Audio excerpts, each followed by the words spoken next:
Hello दोस्तों, मैं हूं संजय। मैं हूँ तीर्थ। मैं हूँ शुभम और आप देख रहे हैं टीन टॉक्स बाय टीन। आगे बोलो। वीडियो देखो। बैठ गया।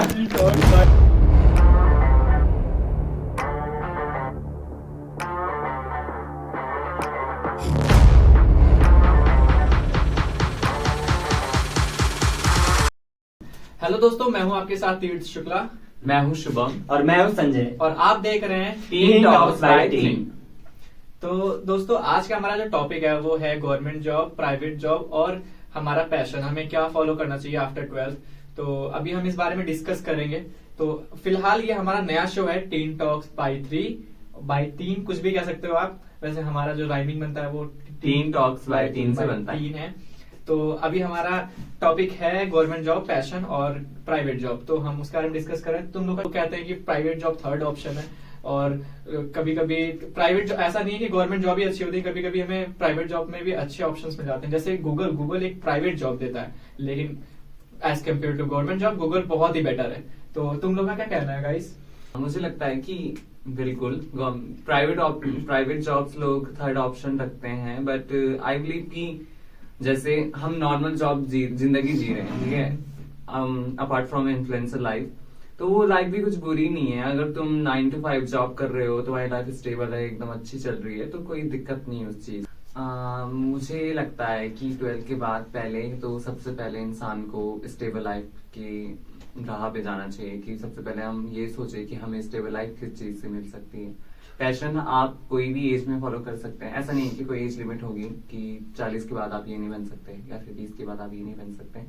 आप जब चाहें कुछ भी बन सकते हैं, अगर आप बनना चाहें तो बिल्कुल। हाँ, मेरे हिसाब से तो 12th के बाद पहले आपको गवर्नमेंट जॉब के लिए ट्राई करना चाहिए। लेकिन अगर आपका पैशन है कि आपको नहीं गवर्नमेंट जॉब नहीं करनी, आपको इन्फ्लुएंसर बनना है, क्रिएटिव राइटर बनना है, या फिर कुछ भी ऐसी चीज बननी है जिससे आपको फेम मिल सकता है, जिससे आपको पैसा भी मिल सकता है। पैसा आपके लिए कम मैटर करता हो, फेम आपके लिए ज्यादा मैटर करता हो, तो लोग अपना पैशन भी फॉलो करते हैं। हर चीज को पीछे रख के अपने पैशन को आगे रखते हैं हर चीज में। अगर आप उस चीज के लिए पहले से वर्क कर रहे हैं और आपको लगता है कि हाँ, इससे हमें स्टेबल लाइफ मिलेगी या फिर ये आगे जाके कुछ, जैसे हमने मास कॉम चूज किया, उसके हम भी चाहते गवर्नमेंट जॉब की तैयारी करते, हमने की, ऐसा नहीं, हमने थोड़ी बहुत ट्राई किया।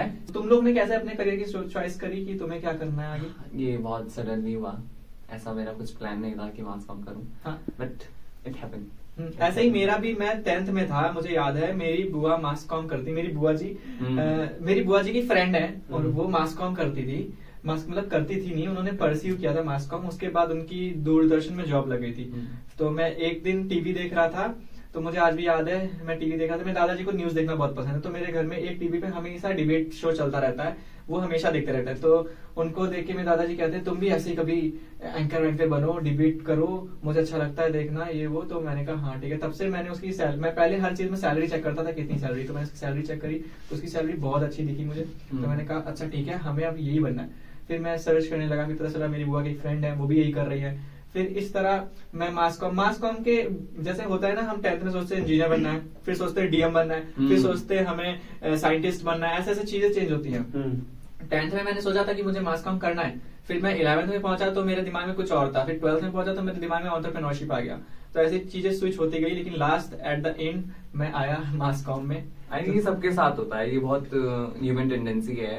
हाँ, ये माइंडसेट हमारा जो है वो हमारे एज के अनुसार, या फिर हम देखते हैं कि जैसे जैसे समाज में लोग हमारे, एक तो हमारा जो है, हमारे सपने भी हमारे नहीं होते, हमारा जो परिवेश है वो भी हमारे सपने जो है तय करता है। हम जिस समाज में रह रहे हैं, अगर वहाँ का समाज का जो है माहौल है कि वो जिस तरह बढ़ रहा है, जैसे हम समाज में रह रहे हैं कि जहाँ पे लोग सिर्फ आर्मी की ही तैयारी कर रहे हैं, तो हमारा माइंडसेट भी वही बन जाता है कि नहीं, हमें भी आर्मी की तरफ जाना है और वहीं जो है लाइफ सिक्योर। अगर आर्मी नहीं है तो हम कुछ नहीं है। और कई लोगों को यहाँ पे हमको देखने को भी मिलता है ना, उत्तराखंड में तो बहुत ज्यादा है। जैसे संजय की बहुत इंटरेस्टिंग बात मैंने सुनी थी, तो हम बात कर रहे थे, संजय ने बताया कि उसे रेडियो में इंटरेस्ट कैसा आया। वो लॉकडाउन में डिप्रेशन में था, उसने मुझे बताया उसको डिप्रेशन हो रहा था लॉकडाउन के टाइम पे, तो वो रेडियो सुना करता था। तो यहाँ का लोकल डिजिटल रेडियो स्टेशन है, उसका नाम है ओहो। हम किसी को प्रमोट नहीं कर रहे हैं, लेकिन वो उसका फेवरेट रेडियो स्टेशन है ओहो, तो वो उसको सुनता था। तो वहां से उसको लगा कि हाँ, ये चीज मुझे किक कर रही है, डिप्रेशन से बाहर निकाल रही है। तो उसको मतलब उसको पसंद आ गया वो चीज। होता है ना कभी कभी चीज एकदम से पसंद आती है, तो उसको रेडियो पसंद आ गया एकदम से। तो उस टाइम पे जो है मेरा उतना इंटरेस्ट था नहीं रेडियो में, लेकिन 2019 के बाद लॉकडाउन पड़ा है ना, 2020 में हमने लॉकडाउन में देखा, उसके बाद ओहो रेडियो उत्तराखंड में आया, जो है आरजे कार्य उत्तराखंड ने लॉन्च किया उत्तराखंड में। तो वो मुझे काफी यूनिक लगा है ना। एक तो वो ऐप बेस्ड डिजिटल वो था, ऐप बेस्ड रेडियो स्टेशन था, हम अपने डिवाइस में कहीं भी उसको सुन सकते थे। और उसके बाद उन्होंने उसके अलावा वहां पर और काफी सारी क्रिएटिव चीजें शुरू की, जैसे उन्होंने अपना जो है नया शो वहां पर जो है ले आया जनपद, जहाँ पर वो जो है किसी पॉलिटिक्स के कैंडिडेट को लाके वहां पे जो है डिबेट करते हैं। तो ऐसी सारी चीजें वो जो है वहाँ पे क्रिएटिव चीजें करते रहते हैं। तो मुझे भी लगा क्यों ना हम भी जो है उस फील्ड में जाएं और कुछ क्रिएटिव करें।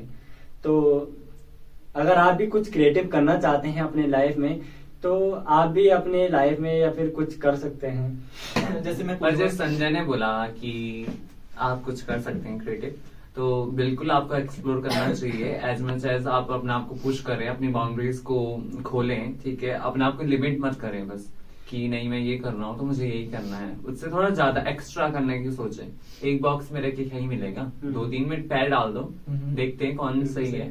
तो अच्छा एक बात और मेरे को हमको सुनने को मिलती है हमारे समाज में, जो है हम क्रिएटिव तो होते हैं है ना, लेकिन कई बार हमारे पेरेंट्स जो है हमको सपोर्ट नहीं करते हैं। तो आपको क्या लगता है इस बारे में कि हमारे अपने पेरेंट्स को किस तरह कन्विंस कर रहे हैं अपनी क्रिएटिविटी को लेकर? संजय मुझे तो ऐसा लगता है कि मेरे हिसाब से तो आजकल जितने अब जो पेरेंट्स 2010 के बाद के जितने भी पेरेंट्स हैं, मुझे लगता है वो बहुत ही ज्यादा सपोर्टिंग हो गए। अब मैंने देखा नहीं है, हाँ मैंने अब देखा नहीं है कि लोग क्योंकि सोशल मीडिया का दौर भी उस तरह से आ गया है ना, लोग नहीं रोकते, सपोर्ट करते हैं अपने बच्चों को। अब जो उससे पहले के हैं जिनकी सोच थोड़ा पुरानी है, तो वो रोक टोक करते हैं। उसके लिए हम क्या करते हैं, अगर हमें पैशन अपना फॉलो करना है तो हमें जिद करनी पड़ेगी भाई। हाँ ये तो हाँ, और जहाँ पे अगर आपकी जिद आ गई ना तो आपको आगे बढ़ने से कोई रोक नहीं सकता। हाँ, आपको अगर आप गवर्नमेंट जॉब की भी तैयारी कर रहे तो वहाँ भी आपके अंदर जो है जिद का होना जरूरी है।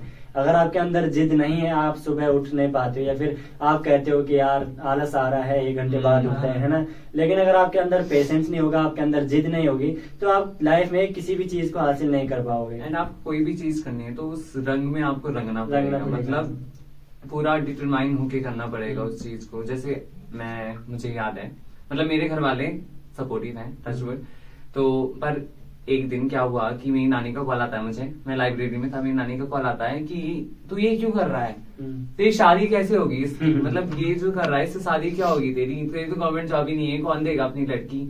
मैंने बोला ठीक है मैं अभी थोड़ी देर में बात करता हूँ आपसे, मैं सोचूंगा तब बताऊंगा आपको।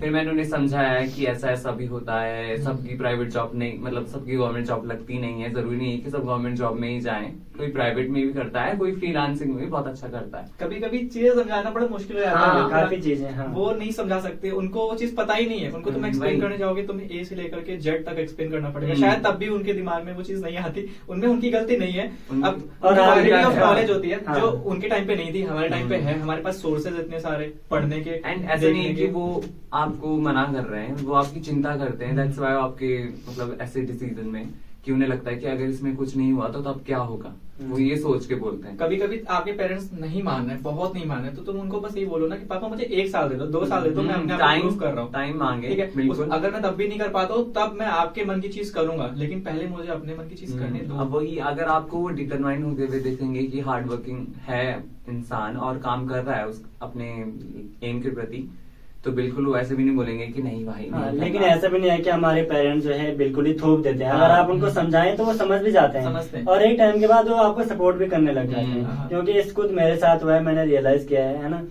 क्योंकि मेरे पापा भी मेरे ऐसा थे कि हमारा जो फैमिली बैकग्राउंड है, मतलब मेरे दोनों ताऊ आर्मी में थे, मेरे पापा मतलब अपना बिजनेस शुरू किया था।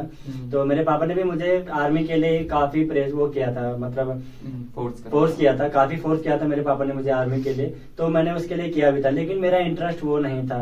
लेकिन उसके बाद धीरे धीरे चीजें आगे बढ़ती हुई मैं आगे बढ़ा, मुझे देखने को मिला कि लाइफ में और भी चीजें हैं जहाँ से हम आगे बढ़ सकते हैं।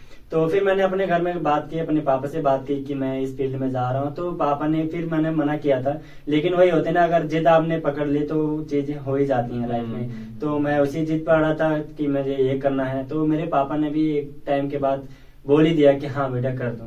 तो सब आप पर निर्भर करता है कि अगर आपके अंदर जिद है तो कुछ भी कर सकते हैं। ऐसे ही पता है मैंने शुरुआत करी थी, मैंने जब मास कॉम में आया तो मैंने सोचा था मैं एंकर बनूंगा, ठीक है। फिर जब आप ऐसा होता है ना, कभी तुम कुछ किसी करियर में तुम घुस गए हो, तुमने चूज कर लिया मुझे ये करना है, लेकिन बाद में तुम्हारा इंटरेस्ट चेंज होता है हाँ। धीरे धीरे, है ना। वैसे ही मैं पहले एंकर सोचता था बनूंगा, जब मैं इस फील्ड में आया फिर मेरा थोड़ा इंटरेस्ट बढ़ा कैमरे की तरफ, फिर धीरे से मेरा इंटरेस्ट आ गया पॉडकास्ट में, फिर मेरा धीरे से इंटरेस्ट आया रेडियो में, मतलब मेरे इंटरेस्ट स्विच होते गए। तो मैं अभी फिलहाल में जैसे मेरा कोर्स है उसमें इंटर्नशिप ज्यादा है, तो अभी मेरी पिछली इंटर्नशिप मेरी जी न्यूज में हुई थी, तो इस बार मुझे फिर से जी न्यूज में जाना था, लेकिन मैंने डिसाइड किया कि नहीं इस बार रेडियो में कर लेते हैं।